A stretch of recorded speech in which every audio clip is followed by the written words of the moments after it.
ఈరోజు అనుకున్న విధంగానే చక్కగా శ్రావణ శుక్రవారం పూజ అందరూ చక్కగా జరుపుకున్నారు. అందరికీ శ్రావణ శుక్రవారం వరలక్ష్మి వ్రత శుభాకాంక్షలు. అందరూ పేరెంట్ వాళ్ళందరూ వచ్చారు. చక్కగా అనుకున్న విధంగానే అనుకున్నట్లు అయిందన్నమాట. అది విషయం. అదేంటి మిగతా టైంలో మనం ఎలా ఉన్నా, ఎంత బాధలో ఉన్నా, కష్టాల్లో ఉన్నా, ఒక పండుగ అనేది, ఆ వాతావరణం అనేది మనిషికి ఎంతో ఉత్సాహాన్ని ఇస్తుంది. చూశారు కదా, చక్కగా కొత్త చీరలు కట్టుకొని ముత్తైదువులందరూ రావడం, ఒకళ్ళిళ్ళకు ఒకళ్ళకు రావడం, చక్కగా సంతోషంగా పలకరించుకోవడం. ఏంటి బాగున్నారా, ఏమండి బాగున్నారంటే, ఇదిగో మేము ఈ కొత్త చీరలు కొనుక్కున్నాం, వాళ్ళు చూపించడం, ఈ కొత్త నగలు కొనుక్కున్నామని వాళ్ళు చూపించడం, అంతే కదా. ఈ పదార్థాలు చేసుకున్నామని, ఇలా అని అలా అని, ఏదో అప్పుడు పక్క పక్కన ఉన్నా కానీ అమ్మా, ఈ రోజుల్లో పలకరించుకోవడానికి ఎవరికి సమయం ఉండలేదు.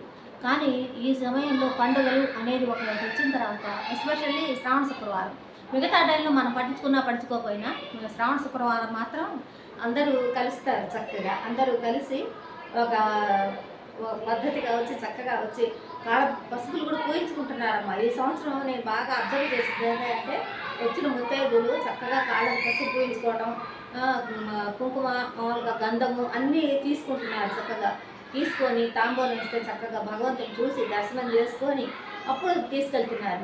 మనం వచ్చే జాకెట్ మొక్కలు ఏదో ఒకటి, మరి రిటర్న్ గిఫ్ట్స్ అలాంటివి ఏమీ లేవు. ఎస్పెషల్లీ నేను చాలా మంది ఇంట్లో అబ్జర్వ్ చేశాను. చాలా శుభకరమైన మార్పు వచ్చినట్టుగానే నేను గమనిస్తున్నాను.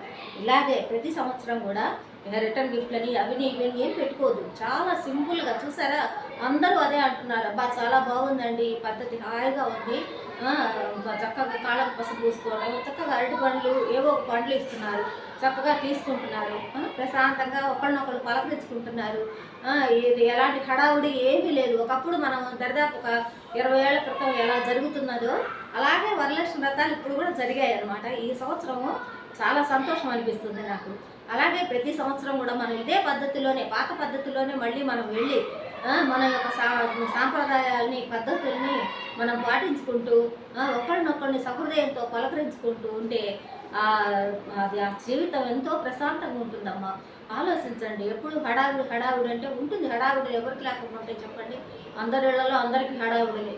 కానీ కొంత సమయం అనేది కేటాయించి ప్రతి ఒక్కళ్ళు పక్క వాళ్ళ ఇళ్ళకి వెళ్ళటం, ఏదైనా దూరం ఉన్నా వెళ్ళి చక్కగా పలకరించి వాళ్ళతో కొంచెం కలివిడిగా ఉండి, మనసు ఎప్పుడు కూడా పక్క వాళ్ళతో మాట్లాడుతుంటే మనం ఏదో వాళ్ళని పలకరించుకుంటూ అట్లా ఉంటే మనసులో ఉండే కష్టాలు, బాధలు, ఈతి బాధలు మనకేమి ఆ రోజుల్లో గుర్తురావు.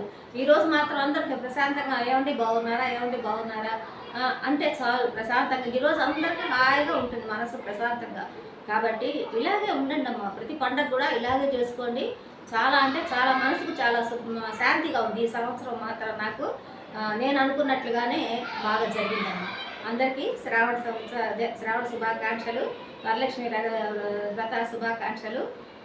వ్రతం అంటే వ్రతంలాగా చేయండి అమ్మా. కొంతమంది ఏంటంటే వ్రతం అంటే వరలక్ష్మి వ్రతం అంటారు, వినాయక వ్రతం అంటారు, కానీ ఏదో కష్టోత్తరం చేసేసి అలాగా అంటే ఎవరికి కుదిరితే చెయ్యండి అందరూ కూడా, కుదరకపోతే పూజ చేసుకోండి. కానీ వ్రతం అనేది దానికి ఒక ఆచార వ్యవహారాలు అవన్నీ ఉంటాయి, చక్కగా పాటించండి. తోరాలు కట్టుకోవటం కానీ అలాంటి చిన్న చిన్నవే కదా, పెద్ద వ్యవహారాలు ఏం కాదు కదా. మీరు పెద్ద పెద్ద పిండి వంటలు చేయాల్సిన అవసరం లేదు. అవి తగ్గించుకోండి, పిండి వంటలు అవన్నీ తగ్గించుకోండి. చక్కగా తగ్గించుకొని పూజా విధానం పెంచుకొని చక్కగా చేయండి ఏమో, ఆచరించండి. సాధ్యమైనంత వరకు కూడా అందరూ ప్రశాంతంగా ఉండండి. ఓకేనా? సరే, మరి ఉంటాను.